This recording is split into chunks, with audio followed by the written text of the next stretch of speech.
정몽규 대한축구협회장이 사선 연임을 노리는 것으로 알려진 가운데 자신의 3선 연임을 승인해준 스포츠공정위원장과 접대 골프를 친 의혹이 알려지며 화제입니다. 미래통합당 김승수 위원은 체육단체의 협회장은 3선을 하기 위해서는 스포츠공정위원회의 승인을 얻어야 한다면서 스포츠공정위 승인을 받은 직후 당시 스포츠공정위원장이던 김병철 위원장 등 8명을 정몽규 소유의 원주 오크밸리로 초대해 접대 골프를 했다는 제보가 있다고 밝혔습니다.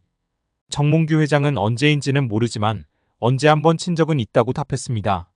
김승수 위원은 3선 승인을 받고 불과 몇 달이 채 되지 않은 상태에서 스포츠공정위원장을 불러 골프를 접대한 것이 굉장히 부적절한 일 아니냐고 추궁했습니다. 정몽규 취임 후 보조금은 11년간 3배 늘었습니다. 정부 보조금은 연간 최소 110억 원 수준이며 스포츠 토토 등 복표 수익 연간 200억 원이 지원되고 있습니다. 주요국 정부 보조금 없거나 의존도 낮으며 피파 랭킹 20위권 국가들은 70% 이상이 협회장은 전문 경영인이 하고 있고 이외 축구인 등이 하고 있습니다. 우리나라처럼 재벌 총수가 회장인 곳은 단 한 곳도 없습니다. 대한축구협회에 연간 약 300억 원의 국가재정이 투입되면서 수익에서 정부 의존도가 약 30%에 달하는 것으로 나타나며 충격에 빠졌습니다. 사실상 정부 재원이 아니면 운영이 어려운 셈입니다. 미국과 일본 등 주요국은 국가 보조금 의존도가 낮은 가운데 축협의 재정 자립을 촉구하는 목소리가 나오고 있습니다. 18일 한경닷컴이 축협의 손익계산서를 분석한 결과 지난 2013년 이후 보조금과 복표 수익을 제외하면 연 평균 300억 원 적자를 기록하고 있습니다. 여기에 국내 방송에서 히딩크 감독이 한국과 이강인, 손흥민 등을 언급하며 이야기한 사실이 화제가 되고 있습니다. 4월 17일 방송된 유퀴즈 온 더 블럭 240회에서는 거스 히딩크 전 대한민국 축구대표팀이 출연해 한국 축구의 미래를 응원했습니다. 또 히딩크와 친분이 있는 야판 츠베덴 서울시향 음악 감독도 출연해 히딩크와 티키타카를 자랑했습니다.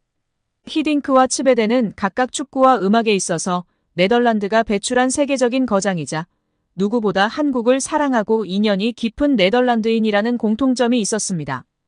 히딩크 감독은 네덜란드와 대한민국, 호주, 러시아 국가대표팀, 레알 마드리드와 첼시, 아인트호번 등 여러 축구 명문 클럽과 국가대표팀의 사령탑을 역임한 세계적인 명장입니다. 츠베덴 감독은 줄리어드 음대를 졸업하고 세계 3대 피라모니로 꼽히는 뉴욕 피라모니 등 다수의 음악 예술 감독을 역임할 만큼 현존하는 최고의 마에스트로로 통합니다. 두 거장은 각기 다른 분야와 14살의 나이 차이에도 불구하고 사적으로 절친한 관계로 유명합니다. 전 대표팀 감독으로서 히딩크가 바라보는 현재 한국 축구의 상황은 어떨까?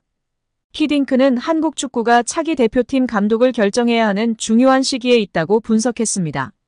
그러면서도 히딩크는 한국 축구는 제가 처음 왔을 때와 비교하면 정말 많이 달라졌다. 2002년에는 안정환을 제외하면 외국에서 활동하는 선수가 거의 없었다. 하지만 지금은 손흥민, 김민재, 이강인 등 많은 선수들이 전 세계 리그에서 활동하고 있다라며 그만큼 엄청난 발전을 이루었다는 뜻이다. 한국 선수들은 충분히 자부심을 가져도 된다고 격려했습니다.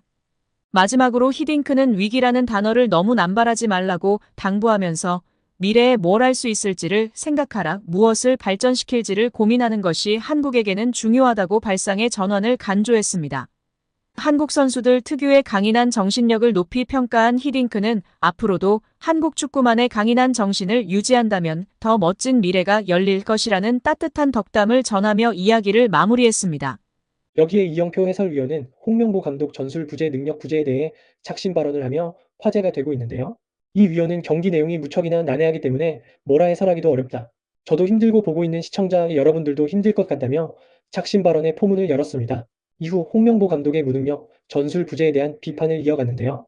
한국팀이 공격을 짜임새 있게 진행하지 못했으며 수비에서 잦은 불안 요소를 보였다고 분석했습니다. 심지어 여러 전술적인 접근뿐 아니라 선수들의 마인드셋을 제대로 하지 못했다며 그나마 장점이라고 평가받은 카리스마형 리더 홍명보 감독을 대놓고 비판적으로 평가했습니다. 또한 몇몇 주요 선수들의 개인적인 폼이 저조하여 팀 전체의 경기력에 부정적인 영향을 미쳤다고 언급했습니다. 실제 선수들이 경기 중 상황을 제대로 인식하지 못하고 전술적인 움직임이 부족했다는 점을 지적했습니다. 선수들의 폼에 따라 전술을 조정할 필요성을 강조하며 이를 통해 팀의 공격성과 수비력을 동시에 강화할 수 있다고 제안했습니다. 이어 부진한 선수 대신 대체 자원을 적극적으로 활용하여 팀의 유연성을 높이는 것이 중요하다고 언급했습니다. 피파 랭킹 100위를 상대로 비긴 경기력을 보인 감독을 경질하지 않는 건 무능의 극치임을 다시 한번 증명하는 것입니다. 피파 랭킹 100위랑 비기는 감독을 낙하산으로 모셔왔다고 하며 30억이나 주고 있는 슈협이 참 대단합니다. 여기에 정말 미쳐버린 이강인 선수인데요. 파리 생제르맹에서 맹활약 중인 이강인 선수를 객관적으로 평가한 지표가 축구 커뮤니티에서 화제가 되고 있습니다. 파리 생제르맹에서 뛰었던 선수들 중 한 경기에서 키패스 7회 이상 기록한 선수는 총 4명입니다. 모두가 알만한 월클인 선수들밖에 없습니다. 네이마르, 디마리아, 메시, 사라비아 선수인데요. 이 중 네이마르는 3회나 기록할 정도로 파리 생제르맹에서 키패스를 뿌리는 역할을 담당했었습니다. 그리고 이제 이강인 선수가 추가되었습니다. 심지어 이번 시즌만 2번째입니다. 지난 2024년 시즌에서 키패스 7개를 기록했고 올 시즌 생테티엔전에서 키패스 7개를 기록하며 네이마르 선수에 이어 2번째로 많은 한 경기 키패스 7회 기록 선수가 되었습니다. 이강인에게 원한이 있는 것이 분명합니다. 파리 생제르맹 소식통 플라넷 PSG는 피에르 메네스의 발언을 전했습니다.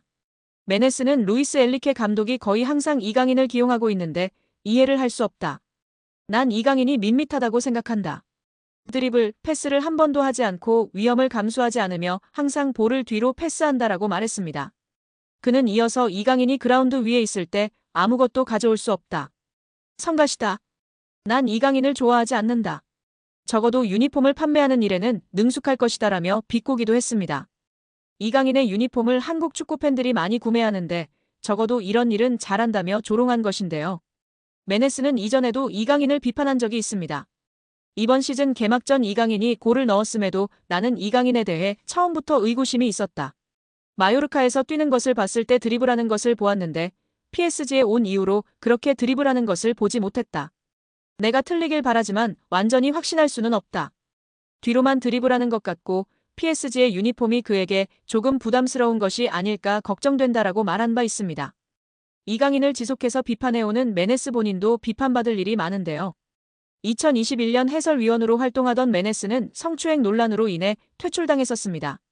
정말 한국이든 프랑스든 어딜 가나 도라이는 어김없이 있는 것 같습니다. 이강인이 유럽클럽 랭킹 4위 파리 생제르맹이라는 현재 소속팀 수준에 만족하지 않을 정도로 한층 성장할 수 있다는 극찬을 받았습니다. 스페인 일간지 디아리오 아스는 1월 31일 프랑스 PSG는 네이마르와 리오넬 메시를 떠나보낸 대신 이강인한테 2200만 유로 약 318억 원을 투자했다. 그러나 이강인은 여기서 만족하지 않고 한 단계 더 도약하기를 열망한다며 보도했습니다. 스페인 4대 스포츠 신문 중 하나인 디아리오 아스는 당장은 아닐지라도 때가 되면 더 나은 팀에 합류할 만큼 발전할 것이라 짐작하는 관계자가 있다며 소개했는데요. 현재 유럽축구연맹 클럽 랭킹 1에서 3위는 맨체스터 시티, 바이에른 뮌헨, 레알 마드리드입니다. 디아리오 아스는 이강인이 PSG를 전성기 마지막 팀으로 여기고 계속 남을 가능성에 베팅하는 것은 도박이다. 킬리안 음바페가 2024년 여름 이적 시장을 통해 떠난다면 또 다른 거대한 축구 선수가 필요한 이유라고 분석했습니다. 이강인은 2011년 발렌시아 유소년팀 입단을 시작으로 2021에서 2023년 마요르카까지 10에서 22살을 유럽축구연맹 리그랭킹 1에서 2위 스페인에서 보냈습니다. 지난 시즌 마요르카에서는 유럽 5대 리그를 통틀어 네 번째로 많은 드리블 성공을 기록했습니다. 이강인은 지난 시즌 스페인 1부 리그에서 돌파 성공 횟수 2위, 드리블 유효 비율 5위였으며 현재 프랑스 리그에서는 경기당 승점 획득 2위, 90분당 도움 기대값 7위인 상황입니다.